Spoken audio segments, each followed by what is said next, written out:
Alhamdulillah pada siang hari ini saya bisa ketemu di sini.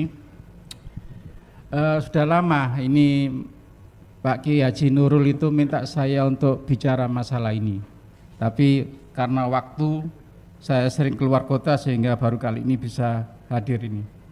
Bapak Ibu semua, kecanduan gadget saya kok kadang-kadang agak risih gitu. Seolah-olah gadget jadi tertuduh gitu ya. Karena apa? Itu kan masalah game, main game ya. Main game itu bukan gadget sebetulnya. Dari dulu penelitian psikologi itu sudah lama. Gara-gara game itu anak jadi masalah, bukan gadgetnya. Nah ini juga tanda kutip ya, itu perlu dikritisi.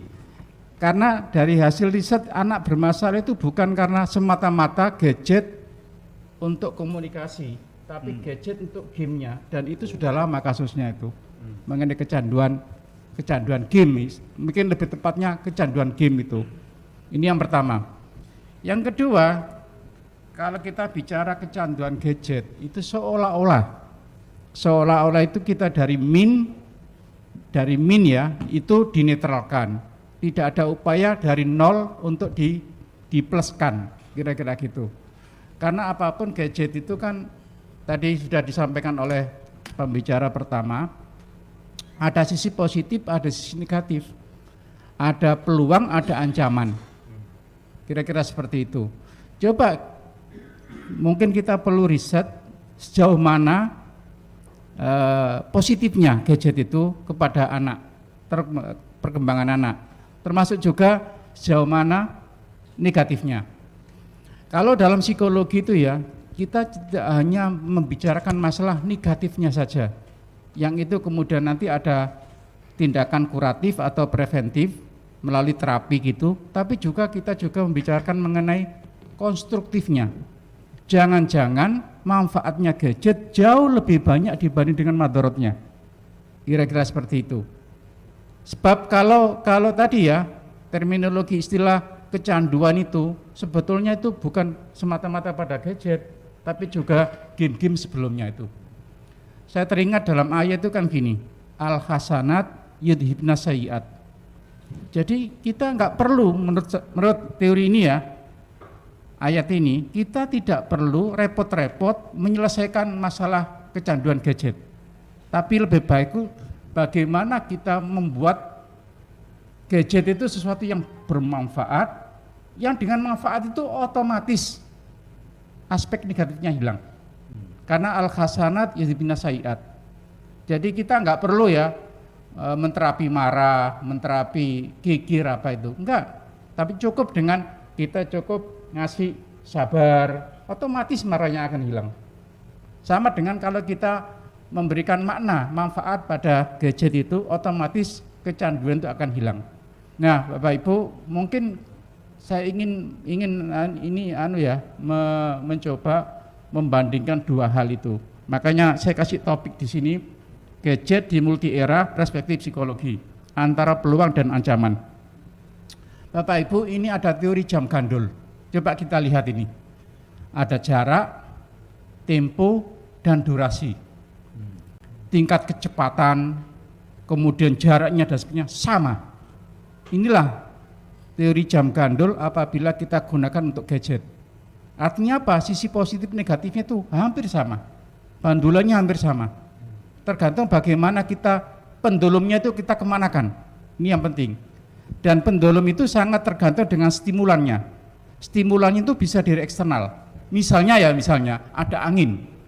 Angin itu mendorong ke kanan, maka bandulan itu akan lebih ke kanan. Tapi kalau angin itu lebih ke kiri, faktor eksternal itu, maka akan ke kiri. Artinya gadget itu akan lebih banyak negatifnya. Coba kita lihat ini, teori jam gandul ini dalam melihat gadget. Gadget menjauhkan yang dekat, sementara sisi yang lain, gadget mendekatkan yang jauh. Nah, kira-kira gini. Ya. Masalahnya sekarang kan banyak dalam psikologi itu, anak-anak yang ada istilah penyakit penyakit psikosomatik itu. Bayangkan Bapak Ibu ya, ibu itu kadang-kadang saking sibuknya itu dengan pekerjaannya pagi sudah berangkat ke kantor, pulangnya pun kadang-kadang malam itu. Mungkin orang memahami bahwa dengan kecanggihan sekarang dengan 3G itu bisa pakai apa namanya itu miss call, video call kan. Tapi itu enggak jamin, karena ada aspek emosi itu tidak bisa tergantikan. Sama dengan kasus bahwa hampir pernikahan jarak jauh itu hampir banyak masalah dan lebih cenderung cerai.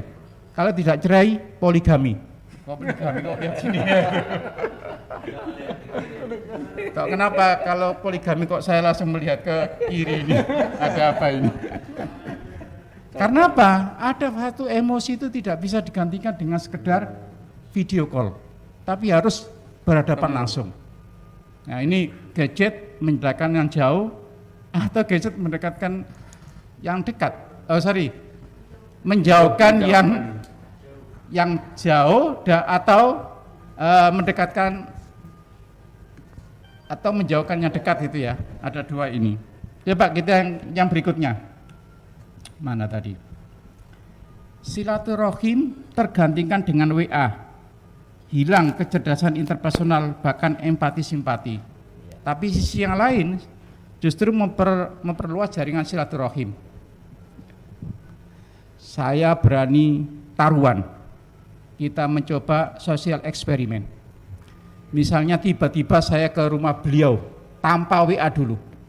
Apa respon beliau? Pasti gini, kenapa ke rumah saya tidak WA dulu? Pasti gitu ngomongnya. Mestinya kan alhamdulillah kita ketemu gitu ya. Ada angin dari mana? Tapi hampir semua orang itu kenapa tidak WA dulu? Kenapa tidak telepon dulu? Loh, memang WA itu wajib hukumnya untuk silaturahim. Apa memang ada syarat ya bahwa silaturahim itu harus WA dulu? Silaturahim itu. Nah, ini ada kasus lain Bapak Ibu. Bagaimana perilaku orang takziah? Orang takziah sekarang itu kan selfie gitu kan. Habis itu dikirim kemana-mana gitu kan. Enggak ada ya, coba diteliti nanti berapa persen yang sholat, berapa persen yang sampai kemudian ikut kubur. Bisa dihitung, minimal sholat lah, bisa dihitung itu. Paling banyak datang foto-foto bahkan selfie dengan mayatnya, selesai gitu, kirim gitu. Bahkan mendoakan innalillahi, hanya innalillahi aja itu, yang kemana-mana gitu kan, kira-kira seperti itu. Dan ini ada eksperimen saya, penelitian saya. Ini lebih sedih mana seseorang ketinggalan HP di rumah dengan ketinggalan waktu sholat maghrib. Ternyata responden saya mengatakan lebih sedih ketinggalan HP di rumah. Kalau ketinggalan waktu sholat maghrib, padahal bukan ketinggalan loh, hilang loh itu. Apalagi ya hilang gitu aja. Perasaan nggak sama sekali sedih. Apalagi pesannya belum dihapus lagi. Bayangkan kalau handphonenya itu tertinggal di rumah ketika ke kantor, kembali, apalagi di situ penuh dengan rahasia itu dia. Khawatir dibuka istrinya, bisa perang Bratayuda itu. Nah ini sisi kelebihan dan kelemahan. Sisi yang lain Bapak Ibu, banyaknya perceraian, prostitusi online, LGBT, perjudian, penipuan, hoax dan permusuhan. Itu dari gadget jeleknya. Tapi sisi lain mempermudah pernikahan, bisnis, belanja, transportasi, bekerja, dan pemenuhan kebutuhan hidup lainnya. Dan terakhir ya ini, hilangnya banyak lahan pasar, terutama pada SDM yang lemah. Sementara sisi yang lain bekerja sambil bermain di rumah. Nah, dari dua hal ini ya sebetulnya yang paling penting adalah bagaimana kita ini bisa membuat stimulan yang itu menjadi pendolong itu arahnya ke kanan, bukan ke kiri. Jadi bukan persoalannya masalah gadget itu sendiri, sebab kalau gadget itu nggak bisa tidak, itu suatu kepastian ya, keniscayaan terutama pada anak-anak kita itu. Bapak Ibu teman-teman semua tadi sudah sampaikan bahwa multi era itu seperti pisau bermata dua. Satu sisi peluang, sisi lain ancaman. Sikap kita bukan menghindar ya, menghindar jangan. Kalau bisa kompetisi, akomodasi, kompromi, bahkan kolaborasi. Nah, ini ada beberapa hal yang perlu saya sampaikan ya. Ini ada 4 multi era itu. Era bonus demografis, generasi Z, revolusi industri 4 atau 5. Yang fasih ya ngomongnya ya, revolusi industri 4. Jangan revolusi istri 4, jangan ya. Yang fasih itu. Pasca pandemi COVID-19. Coba satu persatu Bapak Ibu, 4 hal ini kita kaitkan dengan gadget itu. Pertama, era bonus demografis. Bahwa pada tahun 2020 sampai 2035, 70% usia produktif. Artinya apa? Peluang untuk cari pekerjaan itu sangat sulit nanti. Dan ini salah satu inovasinya adalah menggunakan gadget, menggunakan perdagangan online dan sebagainya. Tanpa inovasi itu, wah, persaingan akan semakin berat. Ini tantangan pertama ya Bapak Ibu. Sekarang revolusi industri 4 ini yang dikatakan sebagai disruptive innovation ya. Ya, inovasi yang merusak. Kenapa merusak? Pasar-pasar yang lama hilang, ganti baru semua. Sekarang itu Tanah Abang sepi. iya, Tanah Abang sepi. Sampai aduh kasihan itu ya, pasar-pasar yang tradisional itu. Ada digital ekonomi, artificial intelligence.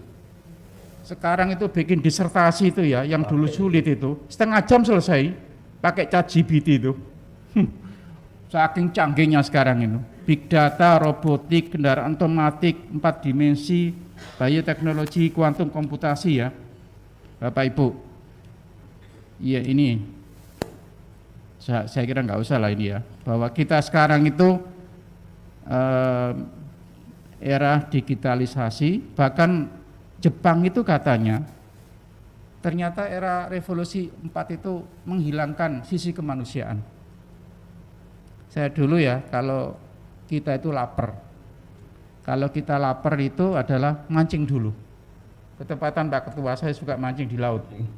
Itu mancing itu ada kegembiraan sendiri.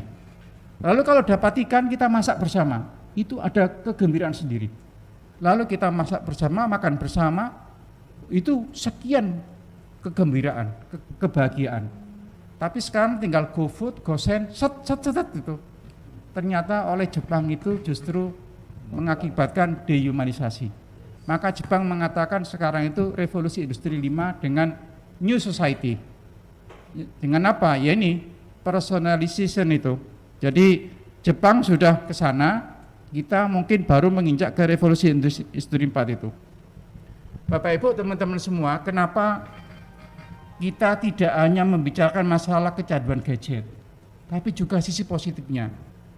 Ini saya punya mahasiswa, bimbingan saya, tahun 2011, namanya Raisa Azmi. Dia itu ketika lulus konsultasi ke saya, Prof, maunya saya ini sebaiknya kemana? Kamu kuliah aja ke S2 profesi psikolog, ke UI. Oke kalau gitu. Yang bersangkutan daftar ke UI, per bulan hanya dikasih uang 700.000 oleh bapaknya. Padahal mohon maaf ya, pergaulan di UI itu ketika itu belum ada WA, masih ada telepon, masih ya, SMS gitu ya. 700.000 itu mungkin uangnya habis untuk komunikasi saja itu, untuk beli pulsa. Tapi ya ini Raisa Azmi itu ya keturunan Minang, tahu sendiri ya, orang Minang itu kan daya dagangnya kan tinggi. Akhirnya apa? Pandai dagang.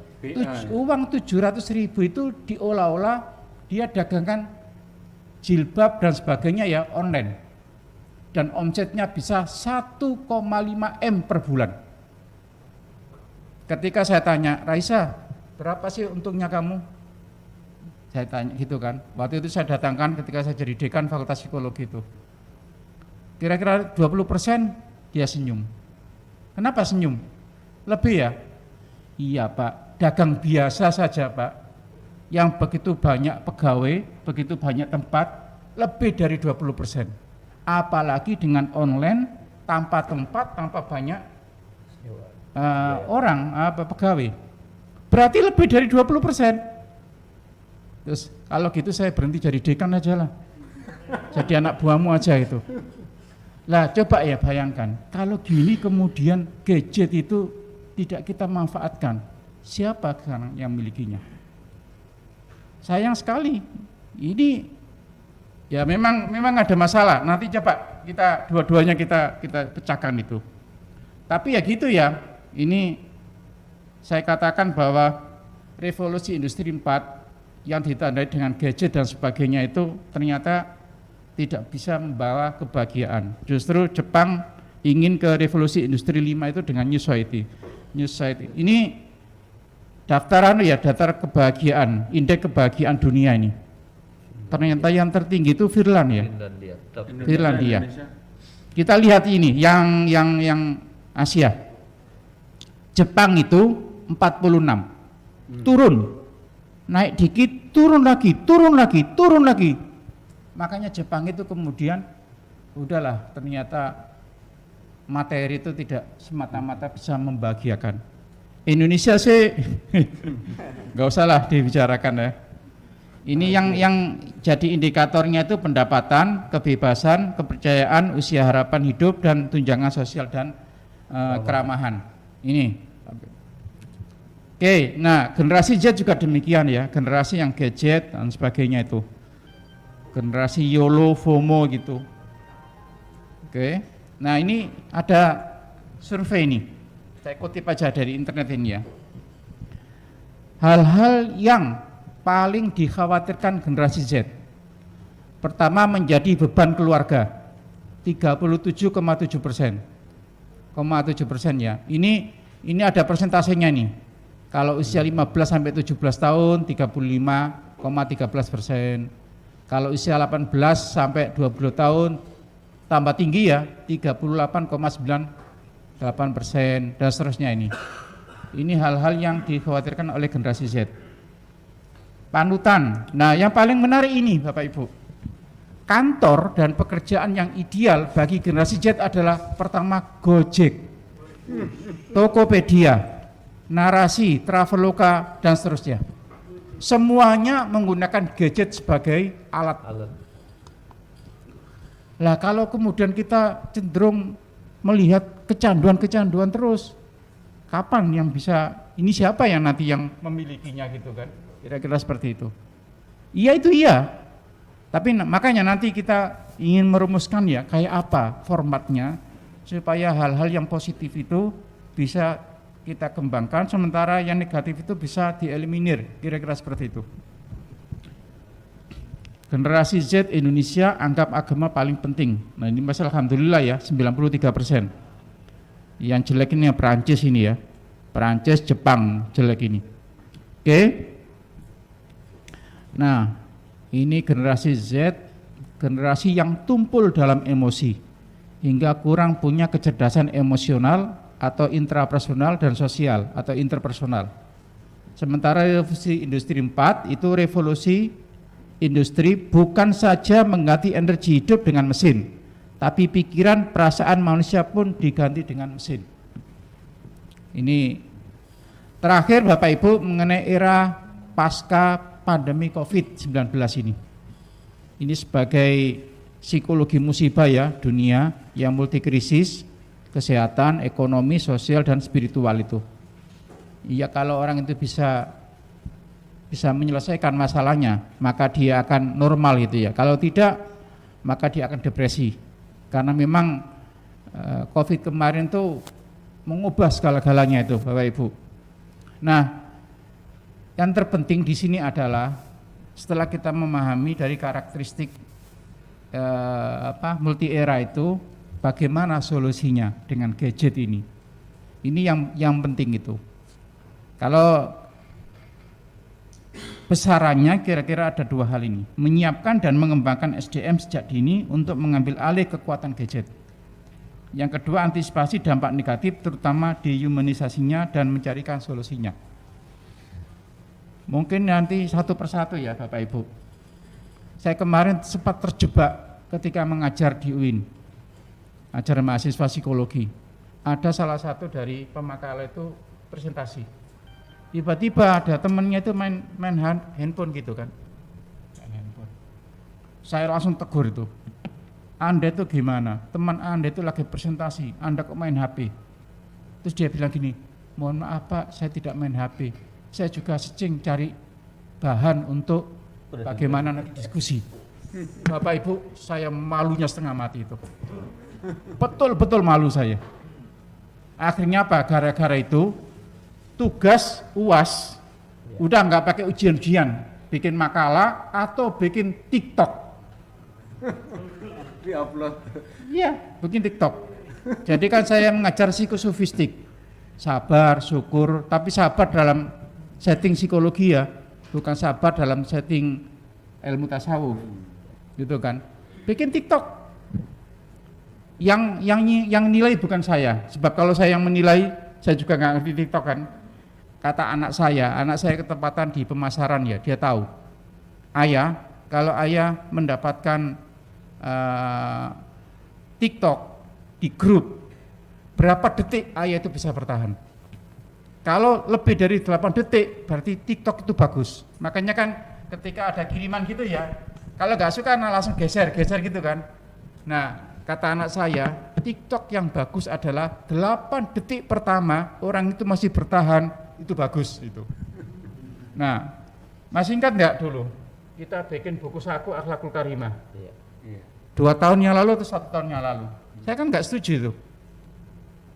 Kenapa nggak setuju? Kalau dikasihkan generasi Z nggak akan dibaca, seumur-umur nggak akan dibaca. Banyak pun nggak Saya berani taruhan itu ya.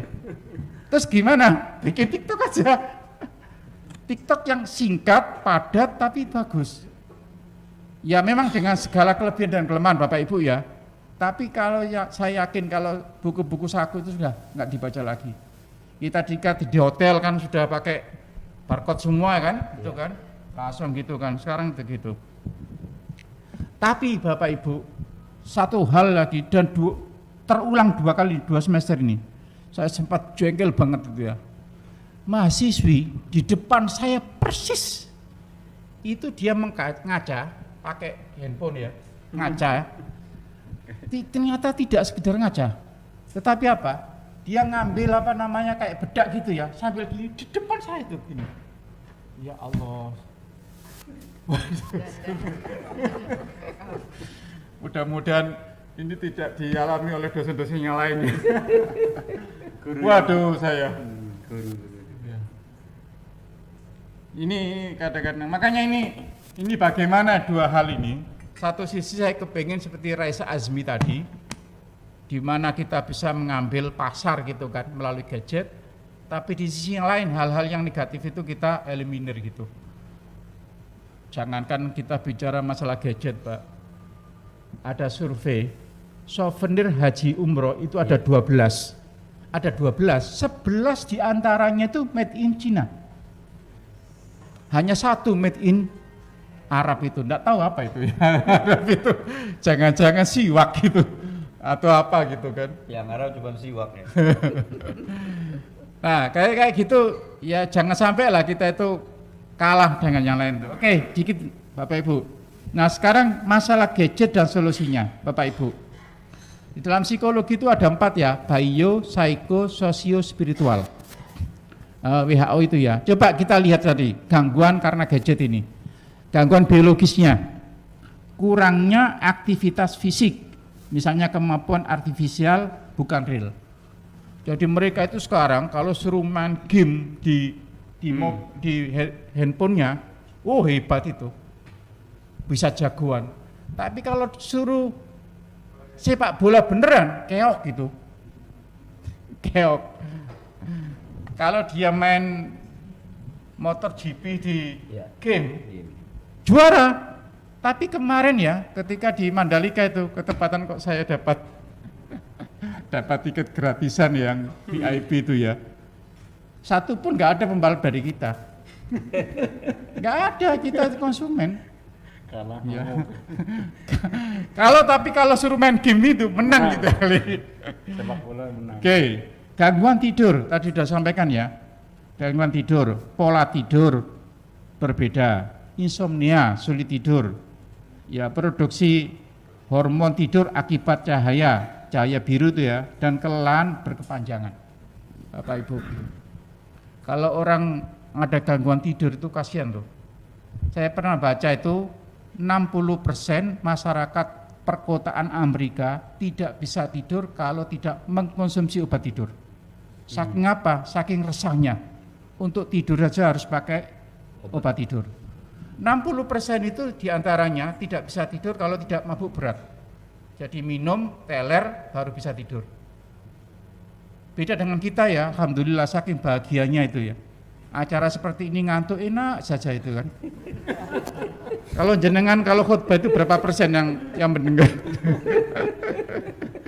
Kira-kira seperti itu. Terus gangguan penglihatan mata. Mohon maaf itu, saya lihat anak-anak sekarang kecil-kecil tapi kacamatanya tebal-tebal gitu ya. Saya kira itu bukan hanya gadget ya, termasuk game-game yang lain itu ya. Oke, itu masalah biologis. Sekarang masalah psikologis, ketergantungan dan kecanduan. Kemudian gangguan perhatian, fokus pada tertentu tapi lupa pada yang lain. Memang ada namanya gamification dalam psikologi itu ya. Diharapkan dengan itu orang itu jadi fokus. Tetapi karena itu daya tariknya jauh lebih luas, lebih enak, sehingga apa? Lupa terhadap pelajaran itu. Fokus pelajaran jadi hilang. Malah fokus pada gadgetnya, bukan pada yang lain. Kurangnya kreativitas, karena apa? Berpikir kreatif dan imajinasi anak itu berkurang. Karena lebih ke IT tadi ya. Resiko kesehatan mental seperti kecemasan dan depresi. Ya, ini ada walaupun nggak banyak ya, tapi ini karena agak sedikit sensitif sehingga 1-2 kasus itu kemudian muncul banyak itu. Sekarang masalah sosial Bapak Ibu, keterlambatan perkembangan sosial, misalnya isolasi sosial dan berkurangnya keterampilan interpersonal. Ya, perilaku pubbing, nah ini yang banyak ini, mengabaikan orang lain karena terfokus pada gadget. Berakibat kesepian, gangguan perhatian, ketidaknyamanan emosi, gangguan percaya diri, dan kemudian membuka celah keamanan dan privasi dengan risiko serangan cyber, penipuan dan pelanggaran data pribadi. Saya pernah bulan puasa kemarin ngisi acara di masjid subuh-subuh gitu. Tiba-tiba ada bapak-bapak, beliau adalah mantan komisaris bank tertentu, bank terkenal. Terus dia menghampiri saya. Pertanyaannya sederhana. Ustadz, panggil saya itu Ustadz itu. Alhamdulillah panggil Ustadz. Kalau panggil Kiai bahaya itu. Karena syarat Kiai itu istrinya harus lebih dari 1 itu. Alhamdulillah panggil Ustadz. Sebab kalau saya cari lagi itu sulit. Istri saya itu sering tanya, ya memang mau poligami. Memang kenapa? Boleh asal lebih cantik dari saya. Oh gampang. Saya kan mahasiswa saya banyak yang artis, psikologi ya. Bahkan saya ketua juri Kang dan Nong Banten itu kan. Tahu lah yang cantik itu. Ya, yang kedua ini repot. Dia harus lebih pintar dari saya. Padahal istri saya hafal 30 juz. Berarti harus cari yang hafal 31 juz itu ya. Oke. Kok ngomongnya ke sana jadinya ya. Jadi itu mantan komisaris bank itu dia tidak bahagia gara-gara masalah cucu. Saya kepingin satu saja Pak dalam hidup saya itu, dekat dengan cucu. Terus kenapa Pak cucu? Cucu itu ya, jangankan saya dekati, kadang-kadang saya telepon tuh langsung dimatikan. Itu gimana Pak caranya Pak? Terus saya gini, oke Pak kalau gitu diajak makan bersama saja. Oh Bapak Ibu, makan bersama itu luar biasa loh, apalagi ketika buka, ketika sahur itu. Mohon maaf ya, hasil penelitian bos berselingkuh dengan sekretarisnya itu bermula dari makan bersama. Masalah politik seruat apapun akan selesai dengan meja makan. Karena apa? Di situ orang lagi happy, gampang itu mengutarakan itu. Kira-kira seperti itu. Terus dia bilang, loh saya Pak melakukan makan bersama dengan cucu saya itu. Waduh. Terus saya gini, ketika makan bawa gadget enggak? Bawa, Pak. Terus masing-masing saling menggunakan gadgetnya. Iya gitu. Coba Pak, kasih aturan dalam seminggu saja tidak boleh bawa gadget di meja makan. Terus ya, ternyata suatu saat ketemu lagi dengan saya. Gimana Pak kemarin yang saya sampaikan? Ternyata tokcer banget, hasilnya bagus. Memang hari pertama ketika makan bersama tanpa gadget tuh mereka pada marah lah gitu. Hari kedua berkurang, lama-lama tambah berkurang itu. Sehingga betul-betul setelah itu enak makan itu. Makanya tadi gadget menjauhkan yang dekat, ya mendekatkan yang jauh, kira-kira seperti itu. Nah, efek-efek sosialnya kadang-kadang sampai seperti itu Bapak Ibu. Nah, yang spiritual ini melupakan ibadah.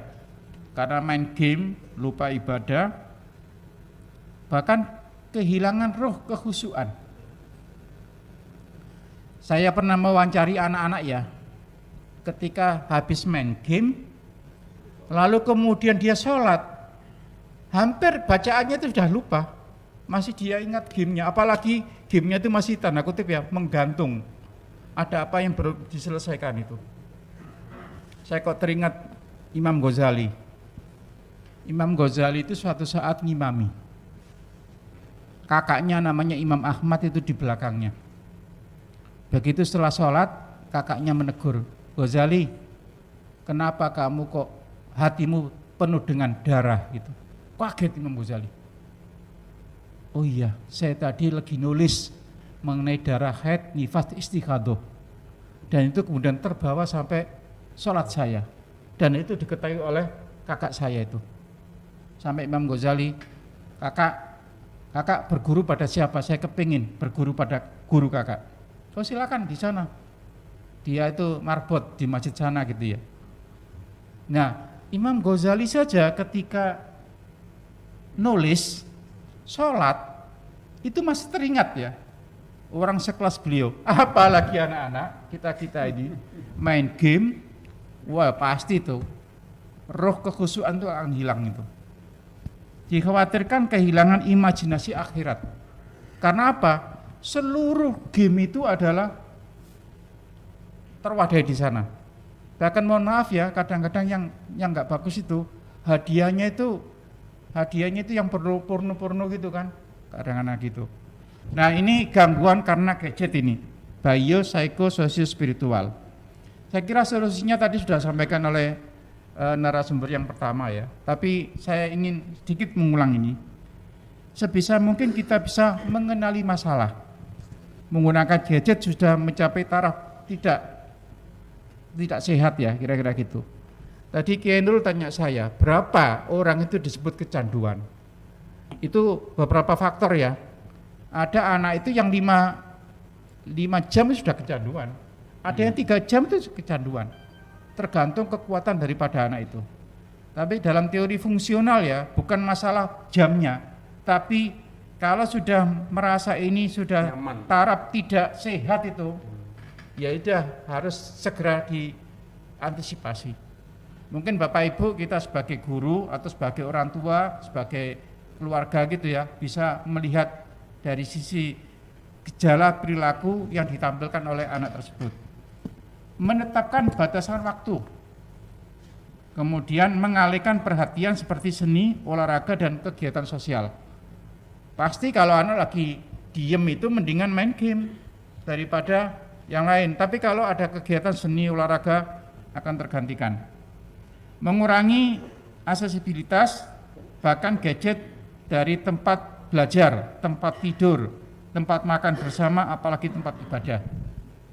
Membuat aturan keluarga, mencari bantuan profesional jika sudah pada akut kecanduan, dan bergabung pada kelompok dukungan untuk memecahkan masalah bersama.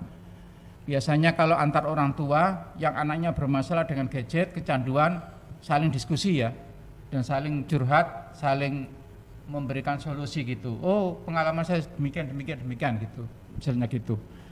Tapi Bapak Ibu, saya kok lebih suka yang ini ya, manfaat gadget dan pola pengembangannya.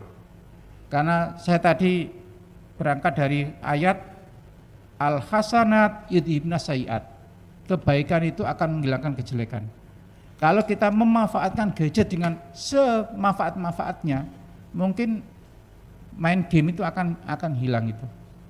Saya kira kalau orang sekedar mencari informasi, saya tidak tahu ya. Kalau sudah duduk di komputer, saya kemudian bikin nulis gitu ya. Apakah saya berjam-jam itu termasuk kecanduan gitu? Kenapa itu kok tidak disebut kecanduan? Berarti persoalannya itu bukan di depan gadgetnya, bukan di depan internetnya, tapi lebih karena penggunaan game tadi. Nah, oleh karena itu kalau ternyata di situ belajar dan sebagainya, berapapun ya aman-aman saja. Makanya ini yang perlu kita kembangkan itu. Nah, ini manfaat gadget ya, kemudian akses informasi. Akses instan ke informasi dari berbagai sumber tanpa batas waktu dan tempat itu. Dulu saya ingat ya, bikin tesis, bikin disertasi itu pagi ke perpustakaan, menjelang maghrib baru pulang. Sholat di situ, makan di situ. Dulu kan tidak boleh pinjam hanya 2 gitu ya. Dulu nggak boleh masuk ke perpus itu, hanya pinjam 2 itu. Sekarang dengan Maktabah Samila, dengan Google Scholar, dengan apa itu, klik langsung keluar semua itu. Maktabah Samila itu berapa kitab, berapa tafsir lengkap. Tidak harus beli buku yang mahal-mahal. Termasuk kita akses apapun itu. Nah, ini kan kemudian informasi itu. Jadi dulu itu sebut kiai itu kalau di rumahnya penuh dengan rentetan buku kitab yang panjang gitu ya. Sekarang udah gak usah, di laptop sudah. Makanya kemarin ada pertanyaan. Kalau di sini penuh dengan Al-Quran, apakah menyentuh laptop itu harus wudhu dulu gitu ya? Terus komunikasi yang efisien, komunikasi cepat dan efisien melalui pesan teks, panggilan video dan media sosial, memperluas jangkauan dan kedalaman interaksi sosial. Yang ketiga, meningkatkan produktivitas melalui manajemen waktu yang efektif, perencanaan dan akses ke alat-alat kerja yang penting, dan hiburan atau kesenangan membantu mengurangi stres dan memberikan hiburan.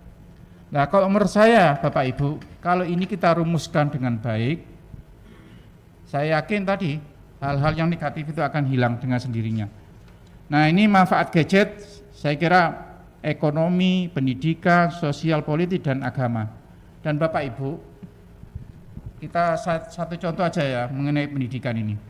Kemarin dengan COVID itu, yang awalnya kita tidak kenal dengan online, kita jadi kenal online. Tapi masalahnya ini Bapak Ibu, di balik keunggulan media online dalam pembelajaran, terdapat masalah dalam pembelajaran afektif dan konatif. Sisi yang sulit disentuh dengan media online adalah nilai, sikap, motivasi, moral, agama, hubungan interpersonal, keterampilan, baik hard skill maupun soft skill. Anak saya itu kadang-kadang saya lihat di kamarnya itu, cewek ya, pakai jilbab, tapi apa, bawahnya pakai celana pendek. Saya marah gitu ya. Tapi kan nggak apa-apa ya, yang penting kan saya bisa lihat ini. Dek, belajar itu ibadah. Ya maklum ya, anak-anak kita kan nggak pernah ngaji taklimul muta'alim, fitori kita alim ya. Ibadah, namanya ibadah itu kalau bisa pakainya rapi gitu. Ya itu anak-anak kita kan gitu. Padahal masalah yang kita hadapi di era revolusi industri 4 dan generasi Z adalah tumpulnya masalah emosi. Ini sama sekali tidak tersentuh. Ketika itu hilang ya, saya khawatir ya sekarang ini sisa-sisanya. Kita kehilangan karakter, apalagi pusat ini adalah pusat akhlak itu. Perbaikan akhlak. Saya yakin 2 tahun tuh hilang itu. Pendidikan akhlak itu. Kalau kognitif oke, tapi kalau akhlak, tantangan kita, mampukah mendewasakan peserta didik khususnya dalam emosi, sikap dan perilaku. Ini kan itu. Belum lagi masalah ini ya, masalah emosi itu memerlukan kontak dan praktek langsung. Tidak bisa dengan video call tadi, pembelajaran parsial menghasilkan split personality. Ya kalau kita lihat kata-katanya Einstein itu ya, tujuan dari segala-galanya adalah bernilai, kira-kira seperti itu. Disorientasi aktivitas sehingga tujuan hakiki pendidikan terabaikan, Bapak Ibu. Nah, belum lagi masalah-masalah yang lain ya, yang kita bisa lihat dalam pembelajaran online itu. Konklusinya, ada dua hal ya, berarti yang min itu bagaimana dinetralkan, yang min dinolkan, itu dalam bahasa psikologi itu pendekatan salabi, negatif. Tapi yang kedua adalah dari nol dipositifkan, pendekatan ijabi. Dua-duanya kita gunakan. Kalau pendekatannya salabi adalah bagaimana kita itu meminimalisir dampak negatif gadget, dan kemudian setidak-tidaknya itu efek negatifnya hilang. Kalau pendekatan positif atau ijabi adalah membuat fitur aplikasi dan konten untuk mengisi gadget yang tidak terelakkan penggunaannya itu. Ya, mungkin game oke, tapi game isinya akhlakul karimah. Ya, kemarin saya pernah nguji di UNJ itu, bagus UNJ itu. Permainan dakon dan ular tangga. Tapi ular tangganya bikin sendiri. Bukan beli-beli di pasar itu. Ular tangga. Misalnya ya, kalau orang itu sabar, wabasiri sobirin, apa gitu. Jadi Al-Quran itu diterjemahkan dalam bentuk game. Bagus itu ya, sederhana. Bisa enggak ya kita seperti itu ya? Pakai bahasa-bahasa anak-anak yang enak, yang menyenangkan, dan itu kalau bisa pakai aplikasi gitu. Sehingga itu ya sambil main game sesungguhnya itu ada nilai yang bisa kita berikan itu. Saya kira itu, terima kasih, mohon maaf. Assalamualaikum warahmatullahi wabarakatuh. Waalaikumsalam warahmatullahi wabarakatuh. Berikan aplaus semuanya.